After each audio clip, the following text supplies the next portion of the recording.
We're rolling. All right. So, I just read Beowulf for the first time. I never read it before, and it's the Seamus Heaney translation, which is supposedly like the superior translation. I haven't read any others, so I don't know. Irishman. And this is the one that had the side by side. Yeah, so it has facing pages, which is really cool. I don't know if you can see it in the camera, but like the Old English on one side and the translation on the other side. Another really cool feature about the book is that it has a gloss. Are you familiar with the gloss? I have no idea what a gloss is. Is it like a glossary or? So it runs down the page where it has little notes, Mm-hmm. and it kind of gives you a little summary of what's in a poem. Okay. It's called a gloss because it just runs down the margins instead of being footnotes. Okay. So it gives you a little heads up as to like what's in the page. Yeah. Gotcha. I really like that. You don't see it very often. It's kind of unusual. And one thing is, I'm actually really glad that I didn't read it for school. If it was like an assigned reading. Yeah, I definitely read it for school. I think I would have had a very different reaction to it. Mm-hmm. Because it's so foreign. Like it's like this strange time, and it's in. It's also a poem too, so it's not like. It's a cool story, but then it's a very different format than you used to reading them in. It's an action and unpack it. Mm-hmm. So being able to like just read it for pure enjoyment, yeah. I think made it a much better experience. If I had to like explain what so and so was doing, I don't know if I could. So the story is Beowulf basically comes into this land, and there's Grendel. Mm-hmm. And I was really paying attention while I was reading it, like when they start mentioning Grendel, they kind of say, well, when everyone's done work and people kind of go out for drinks, a monster comes out. Okay. And so, like I saw that and I was like, so is this going to be like symbolic? Like, is like the monster like supposed to be like a metaphor for like idleness? Or is it just like a bunch of drunk people, and when they fall down, they need somebody to blame it on? Like, yeah, they're just coming up with something to blame it on. Uh-huh. And Grendel is actually like very vague as far as like a description. Sure. And so Beowulf, there's kind of three slayings, and he slays Grendel, and then Grendel's mother appears later on. He has to go. Mm-hmm. Well, anyway, they describe her, and they basically say she's a dragon. Like, was she a dragon, or was it? Yeah, I know. I remember he fought a dragon. Was that Grendel's mother? Right. Okay.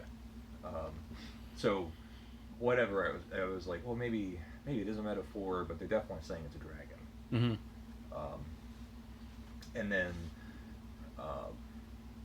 after that, like 50 years go by, and then he has to slay another dragon. Gotcha. And what I kind of liked about the book is they were using Beowulf to say like what is like an admirable character, like who's someone that you should look up to, what are like traits that you should have, Mm-hmm. like as you're reading it, like this is the hero, and you get an idea of like the time, and so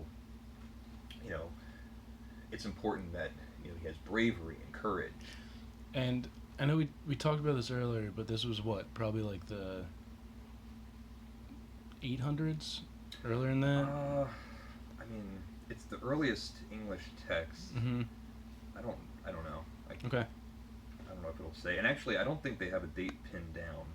It's a strange. Yeah, because it was they weren't dating it necessarily back then. Like they don't know who wrote it, when it was transcribed, or how many times it was. Yeah. Like I think it's like the British Museum, or there's somewhere that they have one manuscript. Okay. Like the original one. Gotcha. But it's definitely old. I mean, it's like written in Anglo-Saxon, which That's like Viking times era. I mean it looks more like, I think we were saying it looks more like German than English. But the other like really good quality of Beowulf that you have to infer, it doesn't explicitly state it, is that he's a very good talker. Oh, okay. He's not like an action hero that only, like, not like a Clint Eastwood type that only says 2 words in the whole thing. Strong and like stoic. He gives speeches. Yeah. And he's persuasive. Convinces people, and like just through his own words, he can build confidence in a group of people. And so like with his words, like then he'll have his actions back up what he says. Sure. But just the fact that he's like an eloquent speaker, I think, says a lot about like what makes a good quality. Like, yeah, no, I'm grinning because we just watched Monty Python and the Holy Grail, and there's that one scene where the guy's like going off, and he has his like troupe of bards with him, and they're just like singing about his acts of bravery and everything, but then he like runs away, and they're like, yeah, and he ran, and he like changes, but he's like, no, just keep it on the other tone. But yeah.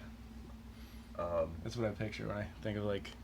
And he's like a mythical character as well. I mean, he has superhuman feats that he's doing. Like, sure. I think early on in the book he was like, whatever it was, he like went for a swim where he's like swimming for days or for whatever. Days, and he's like fully regaled in chainmail. Sure. But still, he has like the biggest, heaviest sword on him. Somehow he's afloat. Not dead. So it's more of like one of those like half god type characters, bigger than life characters, and like storytelling, I thought was like just such an important part of the book. Like there's 2 mini poems within the poem. Okay, cool. Where they it's like 2 celebratory poems where they tell a story and everybody listens. And then at the end of the book, he is now kind of like an old man, or just 50 years have gone by, and like the last... Which would probably a big span of time, right? Like, think about it like life, average life. Like you're an old man. Yeah. Right. You're well into your... yeah, I mean, he would have to have been in like the prime of his life initially. So... but he kind of has to like put his boots back on. There's this new monster, and I kept thinking of that Toby Keith song, "As Good as I Once Was." Yeah. Okay. Where he's like, I don't know how the song goes, but basically like I can still go in there and get the job done. Yeah.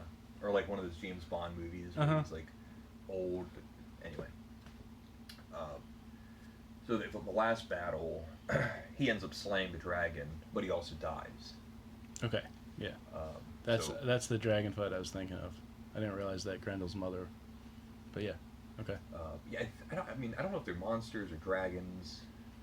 I know Grendel originally was like very vaguely described. The second one, like it almost there's parts of it where you can see how it could have been like an oral history, where sure. Like I said, there's like 2 poems. Like other people could have like written them and inserted them into the poem. Someone could have been reading it and going like, "Well, they don't really describe what Grendel looks like," and someone else goes like, "Well, we're gonna write fangs. Get that in there.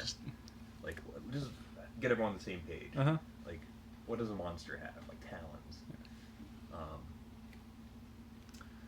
And like at the end of it, like I kind of went back to my original thought, like.